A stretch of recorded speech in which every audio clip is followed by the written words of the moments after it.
बहनों, कहते हैं उम्र सिर्फ एक संख्या होती है, लेकिन जैसे जैसे साल बढ़ते हैं शरीर और मन को ज्यादा देखभाल की जरूरत होती है। जोड़ों में जकड़न, थकान, तनाव और बीमारियों की आशंका, ये सब बढ़ती उम्र के साथ आम हो जाते हैं। ऐसे में अगर कोई साधना हमें बिना दवा के स्वस्थ, सक्रिय और सकारात्मक बनाए रखे, तो वो किसी वरदान से कम नहीं।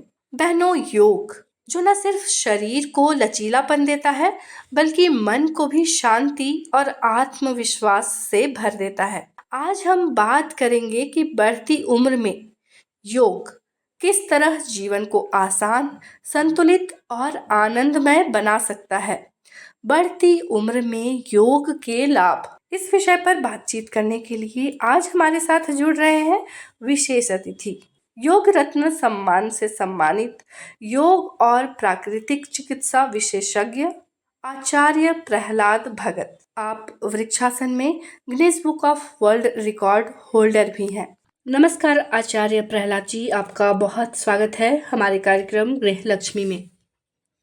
जी नमस्कार आचार्य जी, सबसे पहले हम आपसे जानना चाहेंगे कि योग के विभिन्न अंग क्या हैं और इनका क्या क्या महत्व है। योग के 4 प्रकार बताए गए और 8 अंग बताए गए हैं। जैसे अगर हम महर्षि पतंजलि के अनुसार देखते हैं, जो योग दर्शन के रचयिता है, प्रणेता है, उनके अनुसार योग के 8 अंग बताए गए हैं और इसी को हम लोग अष्टांग योग भी बोलते हैं। जी।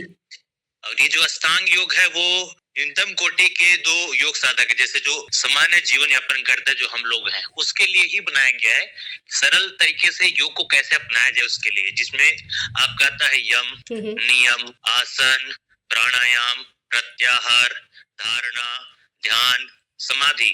ये 8 तरह के योग के अंग है। अब इस साधना को पूर्ण करने के लिए महर्षि पतंजलि ने 2 भाग में इसको विभक्त किया है, अंतरंग योग और बहिरंग योग। तो बहिरंग योग का मतलब यही कि आउटर पार्ट जो हमारे बाह्य शरीर है उसको कैसे ठीक किया जाए, और अंतरंग योग का मतलब है इनर पार्ट जो हमारे आंतरिक शरीर है, मन, आत्मा और बॉडी के इनर पार्ट को कैसे हम स्वस्थ कर सके, संतुलित कर सके, मानसिक स्वास्थ्य के लिए और शारीरिक स्वास्थ्य के लिए, साथ ही साथ आत्मज्ञान और मोक्ष तक पहुंचने के लिए ये 8 तरह के नियम बनाए गए हैं। ठीक है जी जी, कुल मिलाकर हम कह सकते हैं कि योग शरीर, मन और आत्मा तीनों के संतुलन का माध्यम है। क्या बढ़ती उम्र में योग से कोई लाभ हो सकता है? हाँ, बढ़ती उम्र में योग से बहुत सारे फायदे हो सकते हैं, क्योंकि आज के जो लाइफ स्टाइल है हर किसी का इतना व्यस्तता वाली है कि किन्हीं के पास अपने आप को, अपने शरीर को समय देने के लिए कोई विशेष टाइम नहीं मिलता है। और अगर जीवन की इस मूलता को देखें तो उस दृष्टिकोण से शरीर में लचीलापन होना बहुत महत्वपूर्ण है ना। जी।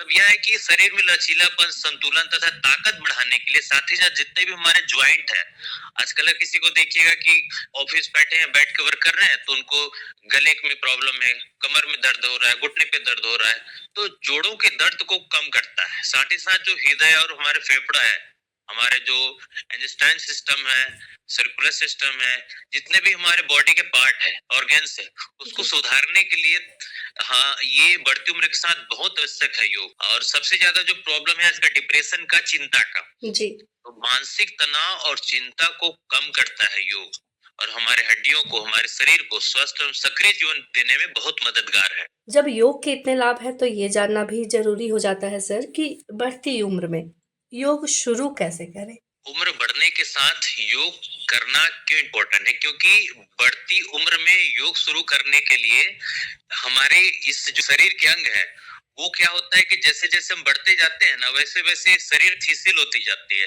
उसकी जो इम्यूनिटी सिस्टम है वो धीरे धीरे डाउन होते जाता है जी। और इसको देखते हुए हमें ये जानना जरूरी है कि शरीर को, इम्यूनिटी सिस्टम को अच्छा कैसे रख सके, साथ ही साथ हम शरीर के हर एक अंगों लचीलापन कैसे दिला सके। तो उसके लिए कम से कम हमारे जो दिनचर्या है उसमें 10 से 15 मिनट शुरू में निकालना चाहिए, और सामान्य योग अभ्यास है वो एक योग शिक्षक, योग साधक के मार्गदर्शन में करना चाहिए, जैसे अनुलोम विलोम है, ताड़ासन है, ये जो आसन है, वज्रासन है, भुजंगासन है, इन सब आसन जैसे वृक्षासन है, ये एकदम नॉर्मल आसन है जो सामान्य व्यक्ति जो जिनका बहुत सारे प्रॉब्लम भी है वो भी एक योग साधक के मार्गदर्शन में आराम से कर सकते हैं। साथ ही साथ अभी जो मॉडर्न ट्रेंड जो चल रहा है, मॉडर्न युग चल रहा है, उस पे चेयर योगा बहुत आगे बढ़कर आया है। चेयर योगा है, रोप योगा है, व्हील योगा है।